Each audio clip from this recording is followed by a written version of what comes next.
الا سبحان اللہ و بحمدہ. آپ کو پتہ نا مشہور حدیث ہے یہ تو, 100 دفعہ پڑھنے کا کیا اجر و ثواب ہے؟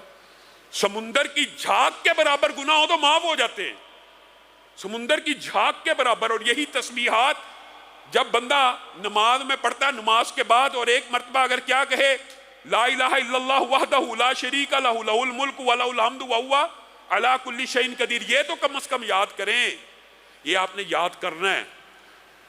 اس کے بارے میں بھی کیا حدیث ہے کہ سمندر کے جھاگ کے برابر گناہ ہو معاف ہو جاتے ہیں. اور لا الہ الا اللہ جو افضل الذکر ہے اسی وظیفے کا حصہ بھی ہے, لیکن لا الہ الا اللہ وحدہ لا شریک لہ لہ الملک و لہ الحمد وہو علی کل شیء قدیر, اس کے فضائل و مناقب الگ ہیں, لا الہ الا اللہ کے علاوہ بھی ہیں.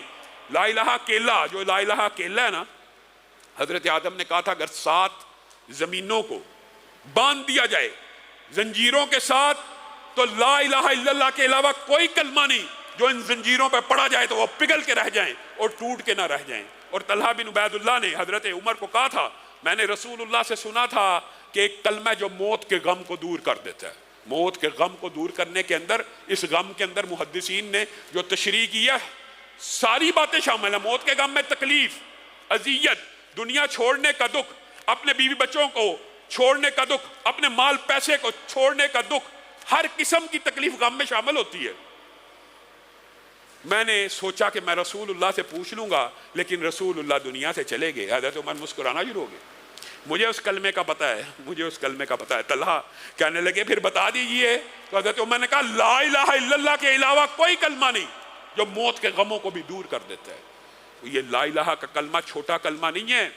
یہ لا الہ الا اللہ کا کلمہ جو ہے اگر وقت وفات انسان کے منہ سے جاری ہو جائے, رسول اللہ صلی اللہ علیہ وسلم نے کہا جس کا آخری کلام لا الہ الا اللہ وہ جنت میں داخل ہو گیا.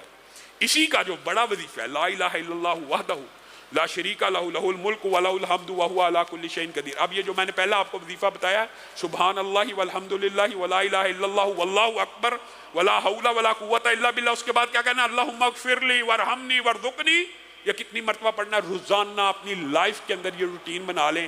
آپ کو میں گارنٹی دیتا ہوں یہ جمیع امراض, جمیع مشکلات, جمیع حاجات کے اندر آپ کو فائدہ پہنچائے گا. صرف 100 مرتبہ پڑھ لیجئے, صرف 100 مرتبہ پڑھنے کے جو فضائل ہیں, موقع ملا آپ کے سامنے رکھوں گا. اکیلے اکیلے کے جو فضائل ہیں آپ حیران و ششدر رہ جائیں گے.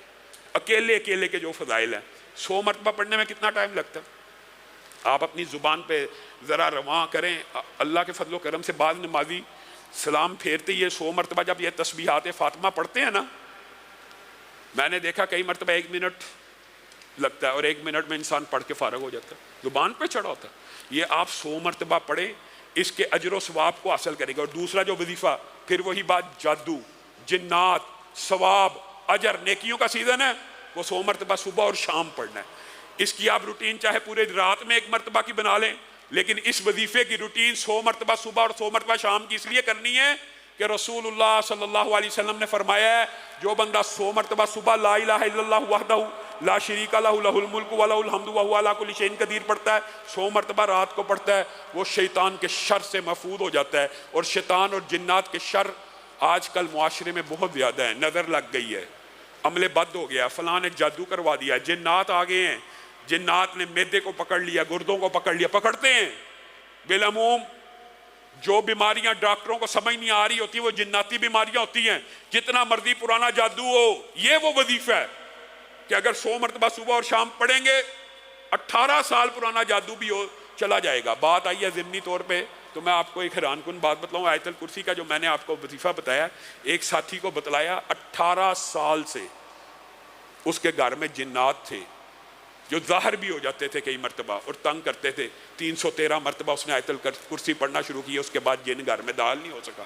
اور اس کے جو اجر و ثواب اور مناقب ہے, اسی طرح یہ لا الہ الا اللہ وحدہ لا شریک لہ لہ الملک و لہ الحمد وہو علی کل شیء قدیر, اس کے یہ تو جنات سے اور جادو سے حفاظت کے لیے صبح شام ہے نا, لیکن کیا یہ صرف جادو اور جنات سے حفاظت کرتا ہے؟ رسول اللہ صلی اللہ علیہ وسلم پہلی حدیث میں کیا کہا, 100 مرتبہ پڑھنے والے کو 10 اسماعیل کے, اسماعیل کون ہیں؟ پیغمبر ہیں, جد امجد ہیں, ابراہیم کے بیٹے ہیں, جن سے اللہ رب العزت نے خانہ کعبہ کی تعمیر نو کا کام لیا، اتنا جلیل القدر پیغمبر، اس کی اولاد کے اگر 10 بیٹے غلام بن جائیں تو ان کو آزاد کرانے کا ثواب ہے 100 مرتبہ پڑھنے سے۔ پھر اللہ رب العزت نے اخلاص کی بنیاد پہ، بعض محدثین نے لکھا یہ اخلاص نیت کا اضافہ ہے، یا تخفیف کی بنیاد کے اوپر آسانی کی، اور کیا کہا جو 10 مرتبہ پڑھتا ہے، یعنی اس کا اجر مزید بڑھا دیا، جو 10 مرتبہ پڑھتا ہے اس کو 4 اسماعیل کی اولاد میں سے گردنیں آزاد کرنے کا ثواب ہے۔ اور پھر اللہ رب العزت نے نبی کریم کے ذریعے اس کے ثواب کو مزید بڑھایا کہ شاید کوئی بندے ایسے ہوں جو 100 مرتبہ نہ پڑھ 10 مرتبہ نہ پڑھ سکیں، تو 1 مرتبہ پڑھنے سے بھی 1 گردن کی آزادی کا ثواب مل جاتا ہے۔ اب بتائیے 100 مرتبہ پڑھنے سے حقیقت میں تو 100 گردنیں آزاد ہو گئی۔ تو یہ اپنی زندگی کے اندر ثواب کے لیے بھی اس وظیفے کو اختیار کرنا چاہیے۔